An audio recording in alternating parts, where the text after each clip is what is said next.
नमस्कार, मी Gautam Kamble. GK news मराठीमध्ये आपलं सर्वांचं स्वागत. तुम्ही पाहत आहात महाराष्ट्राच्या कुशीतलं जीके न्यूज मराठी. आता बातमी आहे विधानसभा निवडणूक प्रचार सभेची. पाहूया सविस्तर. त्याला सांगितलं कृषी सन्मान निधी देतो, वर्षाला 6,000 रुपये देतो. अरे लाखभराची खतं घालणारा आमचा शेतकरी त्या खतावरचा जीएसटीच 18,000 भरतो, वरचे 12,000 गेले कुठं? शेती अवजार असतात त्या अवजारावरचा जीएसटी 12%, खतावरचा जीएसटी 5%, औषधावरचा जीएसटी 18%. पायातली चप्पल विकत घेता बाळ जन्माला येताना त्याला लस टोचतो ना, त्या लसीवर पण तुम्ही खिशातून जीएसटी देता. आणि माणूस गेल्यानंतर शिर्डीवर कापड अंथरतो ना, त्या कापडावर बी आपण जीएसटी देतो. सगळंच आपल्या हातातून ओरबाडून घेतलं जातं. आणि हे ओरबाडून घेतलं जात असताना विचार करा, सोयाबीनला भाव काय मिळतो तुमच्या? 3,000 सोयाबीनला भाव मिळतो. हेच भाजपवाले 2013ला सांगत होते ओरडू सोयाबीनला 7,000 भाव द्या, सांगत होते का नाही? आता विचार करा, 2014 ते 2024 पेट्रोल झालं दुप्पट, डिझेल झालं दुप्पट, डीएपीची बॅग 450ची गेली 1650ला. सगळं दुपटीने तिपटीने वाढलं आणि आमचं सोयाबीन 5,800हून 3,000 वर आलं. आता विचार करा, शेतकऱ्याच्या ताटात माती कालवण्याचं पाप कोणी केलंय? म्हणजे जेव्हा सोयाबीनला भाव मिळायला लागतो तेव्हा सोयाबीन आयात करतात. जेव्हा कपाशीला भाव मिळायला सुरुवात झाली तेव्हा यांनी 22 लाख गाठी आयात केल्या ऑस्ट्रेलियावरून आणि कपाशीचा भाव पडला. कपाशी उत्पादक शेतकऱ्याच्या ताटात माती कालवली. जेव्हा कांद्याला भाव मिळायला लागला यांनी कांद्याची निर्यात बंदी केली. पाकिस्तानातल्या कांद्या उत्पादक शेतकऱ्याचं भलं केलं आणि आपल्या कांदा उत्पादक शेतकऱ्याला 8 आणि 10 रुपयांनी कांदा विकावा लागला. टमाट्याला भाव चढला, यांनी नेपाळहून टमाटो आयात केला आणि टमाटो उत्पादक शेतकऱ्यांच्या ताटात माती कालवली. आणि मग विचार करा, एका हातानं द्यायचं दाखवलं, 10 हाताने काढून घेतलं. तुमच्या माझ्या शेतमालाचा भाव काढून घेतला, माझ्या तरुणांच्या नशिबातला रोजगार काढून घेतला. वेदांता फॉक्सकॉन असेल, टाटा एअरबस असेल, बल्क ट्रक पार्क असेल, 5.5 लाख कोटीची गुंतवणूक येणार होती. 5 ते 6 लाख तरुणांना रोजगार मिळणार होता. तुमची लेकरं बाळ ही नोकरीला लागणार होती. पण सगळे उद्योगधंदे पळवले, ते गुजरातला पळवले. आणि जर महाराष्ट्राची भाग मत मागायला किनवटला नको, गुजरातलाच जा. हे आता सांगण्याची वेळ आलेली. कारण विचार करा, जेव्हा लोकसभेला दणका दिला, तुमच्या सगळ्यांचं अभिनंदन आहे. म्हणजे लोकसभेला जे संविधान बदलायला चालले होते, अबकी बार 400 पारचा नारा देऊन महाराष्ट्रातल्या स्वाभिमानी जनतेनं दाखवलं की जर माज केला तर महाराष्ट्रात तो व्यवस्थित उतरवून मिळतो. हे महाराष्ट्रातल्या जनतेने दाखवलं. आणि 1-2 नाही, तब्बल 31 खासदार निवडून पाठवले दिल्लीला. आणि जेव्हा यांना लोकसभेला मतांची झाली कडकी, तेव्हा विधानसभेआधी 2 महिने बैल झाली लाडकी. पण आमच्या माता भगिनी हुशार आहेत. आमच्या माता भगिनी तेच म्हणतात. विचार करा, भारतीय जनता पक्षाचा आपला आवाज कोण दाबू शकत नाही, काळजी करू नका. विचार करा, भारतीय जनता पक्षाचा राज्यसभेचा कोल्हापूरचे खासदार काय म्हणले की जर इतरांच्या सभांना कोणी गेलं तर त्या माता भगिनींचा फोटो काढून आम्हाला पाठवा. हे कोण म्हणतं? भारतीय जनता पक्षाचे खासदार. परवा माननीय पंतप्रधान सोलापुरात आले होते. माता भगिनी उठून निघून चालल्या सभेतून. त्यांना भारतीय जनता पक्षाच्या कार्यकर्त्यांनी अडवलं आणि सांगितलं 1,500 रुपये दिलेत, सभेला बसावं लागल. त्या भारतीय जनता पक्षवाल्यांना सांगा, माझ्या माता भगिनी साध्या सोऱ्या नाहीत. माझी माता भगिनी जसा डोक्यावरून पदर घेती ना, तसाच एकदा तिने पदर खोचला आणि एकदा का हात सरसावला का हीच माता भगिनी हातात तलवार घेणारी रणरागिनी होते. तिला वसान वारसा लाभलाय. तिला वसान वारसा लाभलाय तो राष्ट्रमाता जिजाऊ साहेबांचा लाभलाय, क्रांतीज्योती सावित्रीबाई फुल्यांचा लाभलाय, पुण्यश्लोक अहिल्याबाई होळकरांचा लाभलाय. आणि असा वसान वारसा असला तर 1500 रुपयात आमचं मत विकत घेतलं असं वाटत असेल तर या भारतीय जनता पक्षवाल्यांना सांगा। चाय पर शुरू हुई सरकार, गाय पर आकर अटक गई।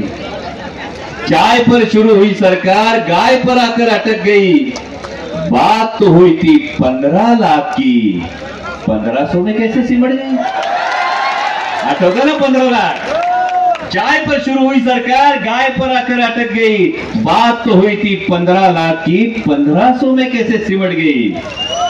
इसलिए दादा भाई भाऊ, ये गुलाबी धूल हमारी आंखों में न झोंके। इसलिए भाई दादा भाऊ, ये गुलाबी धूल हमारी आंखों में न झोंके। तुम्हें गद्दारी के लिए 50 खोके और लाडली बहना सिर्फ 1500 में होगी। तर भावना गमतीचा भाग सोडून द्या, पण 1500 रुपयामध्ये जर भारतीय जनता पक्षवाल्यांना वाटत असेल की महाराष्ट्र आपलं भविष्य विकेल, माझी माता भगिनी आपलं मत विकेल आणि जर त्या मतावर अधिकार कोणी सांगत असेल तर ती माता भगिनींनीच त्यांना सांगितलं पाहिजे केलं काय नेमकं गेल्या 2.5 वर्ष। पक्ष फोडले, सरकार आणलं, सरकार आणून झालं काय? दाजीने आमच्या बहिणीला सांगितलं दिवाळीला करंजा कर, बहिणीने सांगितलं खोबरं गेलं 180, 140 280। दाजीनी सांगितलं शंकरपाळ्यात, बहिणीने सांगितलं त्याला तुला बघ कितीने वाढला, 2200 वाढला। साधं स्टॅम्प पेपर 100 रुपयाचा स्टॅम्प पेपर कितीला गेला? 500। पेट्रोल वाढलं, डिझेल वाढलं, डाळ वाढली, रवा वाढला, मैदा वाढला, सगळंच वाढलं। हे सगळं दुपटीने वाढत असताना तुमच्यापैकी कुणाचा पगार दुपटीने वाढला का? तुमच्यापैकी कुणाचा रोज दुपटीने वाढला का? तुमच्यापैकी कुणाचं उत्पन्न दुपटीने वाढलं का? आणि मग हातातून सरकार जाते म्हटल्यानंतर आता भारतीय जनता पक्षवाले येऊन सांगायला लागले बटेंगे तो कटेंगे। मग येऊन सांगतील हिंदू खतरे में है, पण बटेंगे तो कटेंगे सांगणाऱ्यांना हे निक्षून सांगा की बटेंगे तो कटेंगेचं विषारी बीज उगवण्यासाठी येऊन सांगतोय कोण? उत्तर प्रदेशचे माननीय मुख्यमंत्री।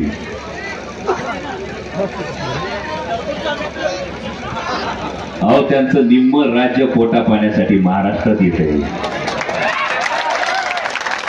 आणि त्या स्वर्गीय यशवंतराव चव्हाणांच्या, वसंतदादा पाटलांच्या, शरदचंद्रजी पवार साहेबांच्या महाराष्ट्रामध्ये येऊन तुम्ही बटेंगे तो कटेंगे सांगत असाल तर इथे शिवशाहू फुले आंबेडकरांचा विचार आहे। त्या माननीय मुख्यमंत्र्यांना निक्षून सांगा, भाजपवाल्यांना निक्षून सांगा की बटेंगे तो कटेंगे सारखं विषारी बीज तिकडे गंगा यमुने काठच्या भुसभुशीत मातीत उगवत असेल, तिथं सह्याद्रीचा काळा पाषाण आहे, जिथं छत्रपती शिवाजी महाराजांनी 18 पगड जातीच्या लोकांना एकत्र करून 12 बलुतेदार 16 अलुतेदारांना एकत्र करून स्वराज्याचं लेणं बांधलं। मग सांगायला येतील हिंदू खतरे में है, तेव्हा जरूर विचारा भावांनो प्रश्न। जेव्हा जाती धर्मावर निवडणूक नेण्याचा प्रयत्न होईल तेव्हा जरूर हा प्रश्न विचारा की जर हिंदू खतरे में है तर महाराष्ट्रामध्ये दर महिन्याला 200 शेतकरी आत्महत्या करतात, दिवसाला 8 शेतकऱ्यांचं सरण रचलं जातं, दिवसाला 8 शेतकऱ्यांची लेकरं अनाथ होतात, ते शेतकरी हिंदू नसतात का? हा प्रश्न विचारा। जर महिन्याला 1000 माता भगिनी बेपत्ता होत असतील, जर बदलापूर सारख्या ठिकाणी 3.5 वर्षाच्या चिमुरडीवर अत्याचार होत असेल, जर माननीय गृहमंत्र्यांच्या देवेंद्रजी फडणवीसांच्या गृह जिल्ह्यामध्ये 250 बलात्काराच्या घटना 200 दिवसात घडत असतील तर या माता भगिनी हिंदू नसतात का?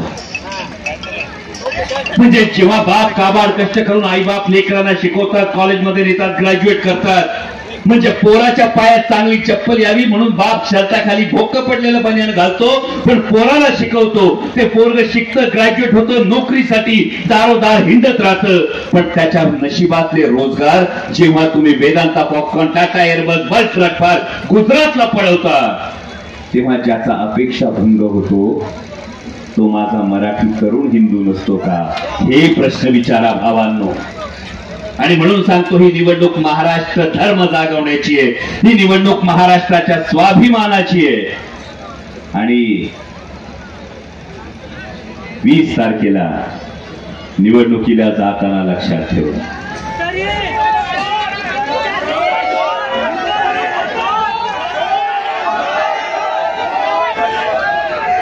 मला सांगा प्रदीप नाईकांचं काय नशीब आहे बघा. नियतीने संकेत दिलाय, विजयाची खूण दाखवली. नंबर 2 विजय आपला. प्रथमेन सेन हात जोडले.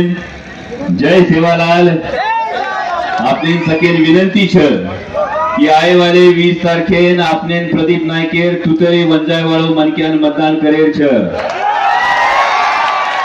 जय सेवालाल. 20 तारखेला जाताना त्या बापाला आठवा ज्या बापानं आयुष्याची 55-60 वर्ष महाराष्ट्राच्या हितासाठी दिली होती आणि त्या बापाचं पक्ष काढून घेतला, चिन्ह काढून घेतलं आणि गिधाडासारखे भारतीय जनता पक्षाचे दिल्लीतले नेते बघत होते की आता महाराष्ट्र शरण जाईल, आता महाराष्ट्र गुडघे टेकल.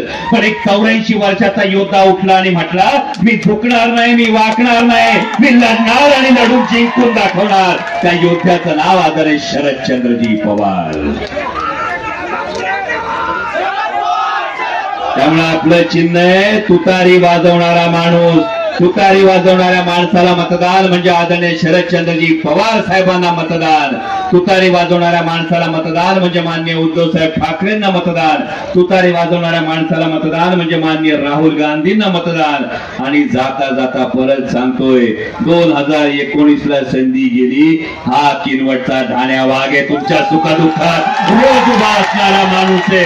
आणि या माणसाने 4 वेळा तुमचं प्रतिनिधित्व करत असताना तुम्हाला अभिमान वाटेल असंच काम केलेलं आहे. या माणसाच्या डोक्यावर आता आपल्याला लाल दिवा बघायचा आहे आणि त्यासाठी तुतारी वाजवणाऱ्या माणसासमोरचं बटन दाबून प्रदीप नाईक यांना प्रचंड बहुमतानं विजयी करा. आदरणीय शरदचंद्रजी पवार साहेबांचे हात बळकट करा. महाविकास आघाडीचं सरकार येतंय, राज तिलकी करो तयारी. जय शिवराय. रामकृष्ण हरी.